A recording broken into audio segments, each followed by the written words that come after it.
The 6 rules for using a 1031 exchange for real estate investing. That's today's show. Let's dive in. Hey everyone, I'm Clayton Morris. I'm Natalie Morris. And together we form Morris Invest. We've been flipping houses for a number of years now. We buy and hold real estate for the purposes of creating passive income and legacy wealth for you and your family. So if you're new to the show, go back into the archives. We have tons of great episodes where we talk about everything from tax benefits to setting up your profit first system for your different bank accounts for real estate investing, liability protection, all of those things. But on today's episode, we're going to dive deep into the most powerful tool in the real estate arsenal, the 1031 exchange. You know, we've had Tom Wheelwright on the show before a number of times, our tax accountant at Provision, and he said this is one of the most powerful tools that any real estate investor, it's probably in the tax code, would you say, maybe like the most powerful tool for continuing to build wealth throughout your life? Oh, definitely. The 1031 exchange is like I think he calls it like some kind of little magical wealth building tool. It's like a magic wand.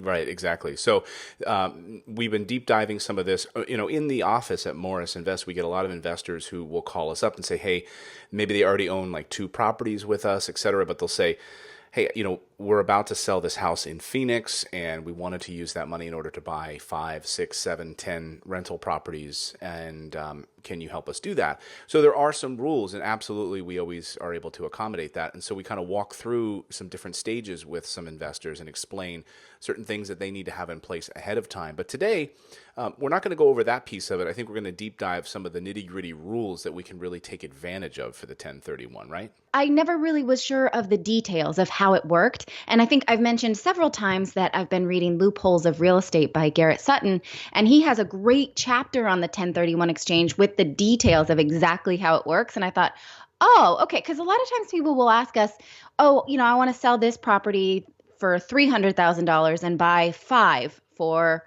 $50,000. Can I do that? And I've never been quite sure how that works. So I read this chapter, which everyone should read this book. And I thought, okay, now I get it. I completely get the specific rules of it. So I wanted to share that with our audience.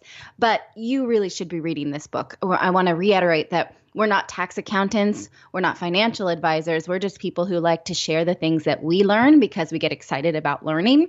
And so we want you to learn along with us and then continue your learning process. So a lot of times in our house, the way this works is Clayton will hear other people like us who like to share things in their podcast, and he'll say, Natalie, go learn this. And then I'll find the book and we take responsibility for what we learn and what we execute on. But you just need someone to share things with you in order to be able to do that. So that's our goal today, is to share something with you so that you learn. Whether or not this works for you, we can't say, but it is, again, an awesome, awesome investor tool. Right, and if you're new to the show, you should go back and check out episode 197, Garrett Sutton. If you're listening to the podcast, go to iTunes, download it. We did an episode called "The Legal Loopholes of Real Estate Investing." He is Robert Kiyosaki's attorney. Excuse me, he's Robert Kiyosaki's attorney as one of the Rich Dad advisors. So throughout the whole month of August, we did the Legends series. We did Robert Kiyosaki, Tom Wheelwright, Ken McElroy, Garrett Sutton. So go listen to those episodes. But Garrett's book, The Legal Loopholes of Real Estate Investing, there's a lot of great nuggets and chunks in there. Nugget chunks that we're going to dive into today. All right, so what's one of the first... Good word. If we're going to go through... Today our daughter said poop for the first time. Speaking of nugget chunks. Fantastic. I was changing her diaper and she went, pop. Oh, good. Pop. Isn't that so cute? Got to make sure we get her on the vocabulary. That's the most important word. All right. So, a lot of times we do episodes like this and I go through the wonky parts, and Clayton glazes his eyes over, and then I say something that I know he's like, oh, that's why I care about this. If, for instance, our episode on passive loss, you were kind of like, oh, why do I care? And then all of a sudden, like I made a point halfway through and you're like, that's why I care. So I want to lead this with why you should care about the 1031 exchange. So the 1031 exchange, let me tell you briefly what it is. Again, it's the tax code that allows you to exchange one rental property for another and not pay taxes on the gains. Okay. Why do you care? This is a podcast where we talk about buying and holding, right? So in theory, you want to buy these properties and hold them forever and continue to gain, to earn rental income, right? But there's one example in his book that really makes it clear to me why you should care. Now, obviously, maybe you want to continue to own bigger things. Maybe your goal is to have a few single family properties and then you want to own commercial real estate. Maybe you like the idea of that, right? That's great. Um, so that this is one way that you can sort of build up your portfolio into higher valued assets. Maybe that's your goal. Fine. But he also gives this example of a couple that had owned real estate and then they want to slowly pass it on to their kids as they reach retirement age and they've built up their money that they want to live on and they want to pass this down to their children. So what they do, let's say they have an asset worth $500,000, right? They've owned it for a while. Now they're ready to sell it. So what they do is they sell it and they take a 1031 exchange and they buy something worth $1 million, an apartment complex or a strip mall or whatever, right? And so they buy something with that $500,000 worth $1 million. They have 50% ownership of it, and their kids now own 50% of that. So their money can completely finance the deal, but now they only own 50% of their new asset, right? So they hold that for a year or so, over a year, and then they decide, okay, I'm going to buy something worth $2 million, right? They sell it, they make a small gain. Now they own something worth $2 million. They use the profit to finance the next thing. Now they own 40%, but the kids own 60. They do this a couple of times. What they've done is passed on something to their kids worth, say, in the end, $5 million that was not taxed along the way. They phased themselves out. Now their children have this amazing cash flowing asset that was gained tax free. Right. So isn't that amazing? So this is one, okay, so yeah, we're thinking about doing this years down the road, right? This, you may not care so much about it now, but I think that's one way because I do intend to continue to keep the things that we own now. But maybe years down the road, we're like, we don't want to own this anymore. We want to pass this down into someone else's ownership. That's a great tool. But all the time we have investors who call us and say, I just inherited a property. It's worth $400,000. Can I 1031 exchange that? Yes. Right. So the 1031 exchange. So we're going to go through a couple of rules. So the first rule is that your 1031 exchange has to be on an investment property. You cannot 1031 exchange your own property. Of course, or you cannot 1031 exchange something that you live in. Right. Right.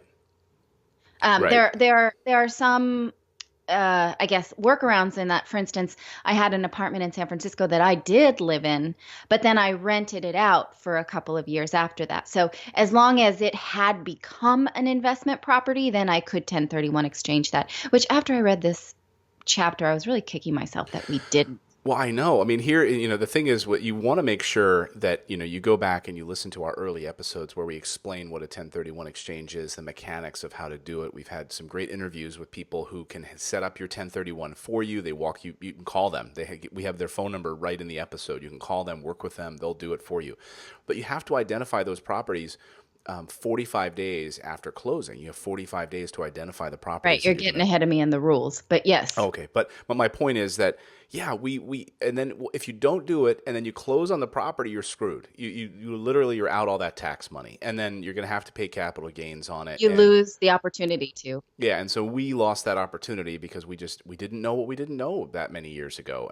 And so yes, you made a nice profit on the sale of that A-class property. You were happy to wash your hands of that thing and get rid of it, but then we didn't roll it into a 1031 exchange. We could have rolled that into 3, 4, 5 rental properties, and we didn't, and we ended up paying taxes on it. I mean, these are the things you learn. That's why we do this podcast, so you don't make the same mistakes that we do. Right, so we're dopes. But you don't have to buy the same kind of investment property in a 1031 exchange. So if you own, let's say, a pink walk-up in Brooklyn, right? Mm-hmm. And you rent that out to hipsters, you do not then have to go and buy another pink walk-up in Brooklyn. You can use that to buy another investment of any kind. So you can then go and buy a strip mall or a single family. I guess you could, own a strip club. In theory, there's no there's no rule against that. I So guess it depends state by state on whether or not that's legal. quick question But though, on the having lived in it versus and then you turned it into a rental property. Do you know off the top of your head, is there a law like how much time you have now had to convert it to a rental property before you can, like for instance, I had an investor recently. They have a primary residence that, or a condo that they're going to then convert to a rental property. In order to do a 1031 exchange, do they have to rent it out for a year? Is it 6 months? Do we know the answer to that? Maybe we should do some follow up.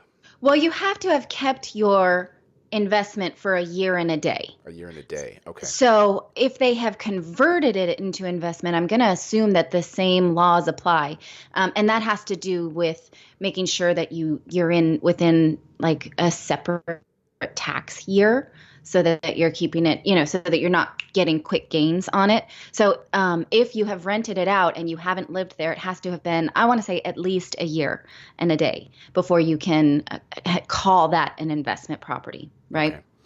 All Um, right. Good. Good. So yeah. that was rule number one. All right. What's rule number two? Okay. And so these are still within rule number one. You can't do this for flips. Okay, this is for buy and holds.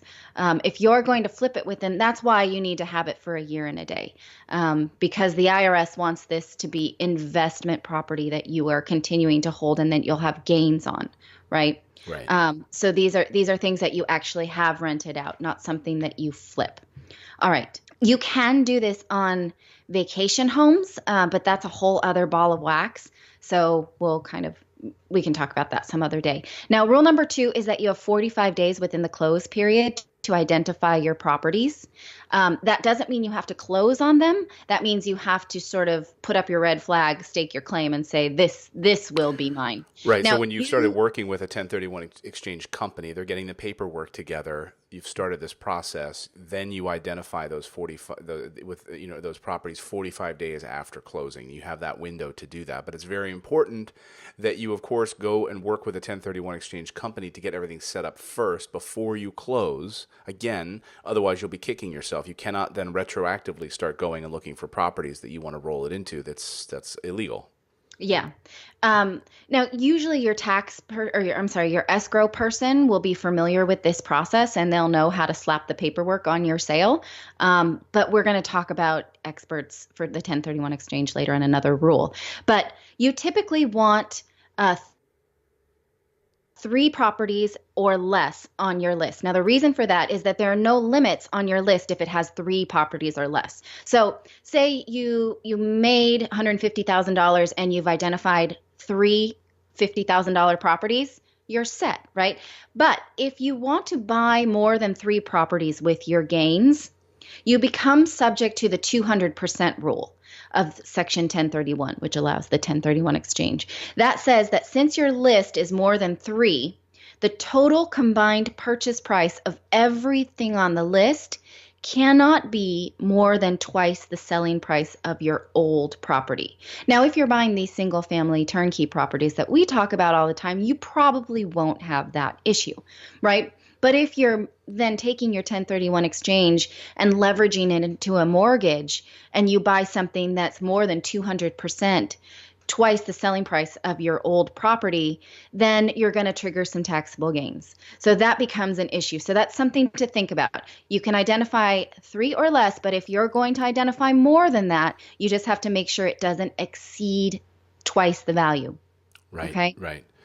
Make Yeah, sense? exactly. Yeah, just so real numbers here. If you have, for instance, someone is selling a house, they've made a profit of, they're selling it for $400,000, and you can't exceed, you can't buy something for more than, what's the math on that? You can't. So if What they're did you say? 400,000? 400,000, if they're Then you selling. can't buy something worth more than Right. $800,000. So they would have to buy, they could roll that into, if they're selling a single family home in Los Angeles, they're selling it for 400,000. The ROI was really low and they wanted to convert it into higher ROI properties. They might buy, let me just do some math on that. So like if they bought like like our new construction or something like that, let's say 400,000 divided by Mm-hmm. 68. That's about five. That's 5.8 properties. So they could then go up to six, seven. They can go up, but they can't go beyond 10 of these properties, basically, Yeah. because that would exceed that 200% mark. Right. So sometimes people take the gains on their 1031 exchange and then just use the cash and buy something with cash outright, right? But then sometimes people take it and use it to for the down payment of a mortgage into something bigger.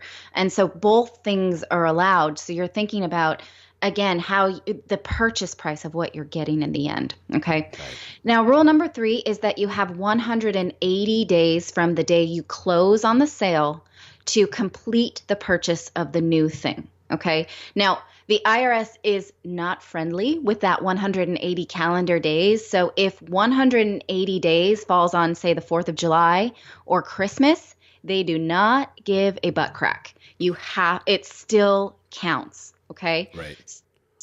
So if your 100 days falls on Christmas and you know your title company is not going to close an escrow for you on Christmas, you better get it done early because the IRS will then take that opportunity to tax you. The only exception is if that 180th day falls on the due date of your tax return and you have not purchased your replacement property, then you need to extend your tax return. So they're only really friendly with their own taxes, yeah. Right, their own rules. But holiday, Sunday, your birthday, they don't give a rat's behind. Yeah. So you got to be careful with that because they will take the opportunity to trigger a taxable event. Now, whether or not like your auditor has, a little bit of leeway with that, I don't know, but I would not chance it.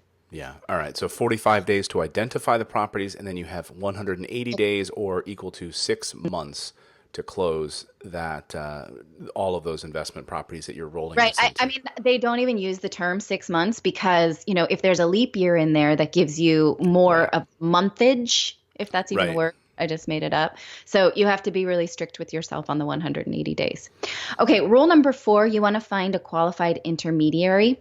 The problem with this is that pretty much anyone can be an intermediary. So you can't say, oh, I take this, $100,000 gain and I put it in my own checking account and then I'm going to take that, right? You can't touch the money in between the sale of your old property and the purchase of your new property. By law, this money has to be held by an independent third party called a qualified intermediary. So they are the ones who prepare the exchange documents, hold the money in an escrow account, and then put it down for the purchase of the new property. Now, this becomes problematic because I can ask our neighbor Carson to hold that money. Carson is 11, and that would be fine, right? But then let's say, I don't know, Carson's not a good one because he's not going to get into trouble. And also he's in, 7th grade? Yes, Carson's in the 6th grade. But okay, in theory, I could ask Carson, and Carson's very trustworthy. Right. And so that might not be a terrible idea. But let's say we ask Eddie Haskell, who lives down the street. Or Bernie Madoff. Let's say you ask Bernie Madoff. Let's say you ask Bernie Madoff. That's a great one. Okay. I was trying to think of someone offensive who wouldn't actually offend any of our listeners. No one's really supporting Bernie Madoff. Right. Okay. It's harder than you think on the fly. Okay. Let's say you ask Bernie Madoff to hold your money, right? Right. And then Bernie Madoff puts that into his own account. Right. And then Bernie Madoff now gets into all of this trouble and the government comes after him. They can actually take the money that he was holding on your behalf if it was in an account in his name, even though you can say, wait, that wasn't even his money. We had an agreement. He signed the paperwork. So the court has stated that a number of times that money held in a separate account for the intermediary was protected from the intermediary's creditors. OK, so you have to make very sure, that doesn't make any sense. You have to make very sure, you have to be very careful, is what I was trying to say, that your intermediary puts that money in an escrow account, not in their own personal account. Because if something happens, which has happened before, obviously if the courts have ruled on this, then this has clearly happened, where you give it to your intermediary and the intermediary defaults on their own finances, and then the creditors come a-calling, they can take your money, and then your SOL. Right. So I would recommend you go back to episode 53 of our Investing in Real Estate podcast. If you're listening to the audio version, check that out, please, and download it. Lance Groth was our guest. Many of our investors we've pointed to, we've sent over to work with Lance. He's great. He handles 1031 exchanges. He does all of that. So we've had a lot of our investors that we've worked with, or he's helped a lot of people that have nothing to do with our company at all. But he will handle all of that for you. So if you have a 1031 exchange, check out Lance's company, and he will be What do you think the intermediary. fees are on something like that? I have no idea. I have no idea either. I mean, I've probably Typical a few legal $100s. fees. Yeah, Yeah. probably a few $100. Just like, I would think it's almost like the closing costs, typical closing costs for like, properties that we do, or Right. what, like $500-800 for closing. But it will be on the HUD, right? Right. So. Yeah, it'll be on the HUD. Okay, rule number 5. How you held title on the old property is how you have to take title on your new property. So we've talked many times about how we have different LLCs set up in different states for our holdings, right? So if I sell something in Florida in house right foot, I cannot then buy something in Indiana in house left foot, right? House right foot has to be the new owner of whatever house right foot sold. Interesting. Makes sense? Right. So this is not something scary, right? You just purchase it in the same LLC, the same business entity, or your own name. Right. A lot of times these investors have been left something in their name from their parents or their grandparents. Well, then you can't say, great, I take this thing that was in my own inheritance in my name and buy it in an LLC. Doesn't work that way. Right. Okay. Now, unfortunately, then that leaves you up. We've talked many times about how you don't want to hold things in your own name. So you can later, like either when that's, you could either quit claim that into your own name. That's one option. You'd have to talk to your attorney about whether or not that triggers some local taxes, or you don't know, right? So you want to talk to someone about it. But the rules are how it's purchased has to be purchased in the same entity. So purchasing, and then of course you can transfer it later. So close and then do a deed transfer. Just call up your title company or an attorney, and for a few $100s, you can transfer it over to the business entity of your choosing. So right. So you want to talk to an expert about that. Exactly. Okay. Rule number 6 is that you must buy equal or up. Okay. So if you've purchased something and you've sold it for $400,000, you have to then buy something else worth $400,000 or more. You can't take that and then use a 1031 exchange for something worth $100,000. Now, we have talked about that you can buy several things worth $100,000, but you can't just buy one thing for less and then keep the rest of it. Doesn't work like that. And also you have to reinvest all the cash that you gain from the sale. So let's say you sold something for $400,000, but you had a mortgage on it and you had bought it for $300,000, right? Your gain is $100,000. You can't say, oh, okay, I'm going to 1031 exchange for something else that's $500,000 and I'm going to keep some of this cash in my pocket. You cannot. You have to use all of the cash into the new thing. Make sense? Also, the gain is what you'll be taxed on if you hand this down to your children. So that's the whole point, right? Right. So the gain is $100,000 on the gain. Right. So you hand this down to your children. You're only then, and then if they choose to sell it after your death and they have it, they just decide to sell out your portfolio of properties, they'll be taxed just on the gain, not the the massive amount of wealth that you've built up with the actual properties. So the gain is what you'll be taxed on. So important that you have to use the full amount of that when you're going up and up and up in your real estate investing. Awesome. Right. Okay. And one other point is that there's no requirement that the debt on the new purchase be equal or greater to the amount of debt on the old purchase. The debt, the IRS doesn't care about. Right. Really. What they care about is that you have exchanged your gains, because if you sold something that you bought for $300,000 and you sold it for $400,000, what they would get their hooks in is that $100,000 gain, right? And so you're sort of kicking the can down the road so that they can't, all the while increasing your net worth, increasing your portfolio, and increasing your monthly cash flow, which is all we really care about here on the Grizzly Bear Egg Cafe. What podcast are we on? This is the Investing in Real Estate show. Oh, okay. All right. I do. I've had a podcast that I do with my nerd friend. We talk superheroes. I've done it for 10 years. It's called the Grizzly Bear Egg Cafe. And they care about cash flow there too, but less so. Yeah, no, we just talk about, the new Star Trek show and stuff like that. Can you believe we've been doing that show for 10 years? Holy smokes. No. Yeah, 10 years this year.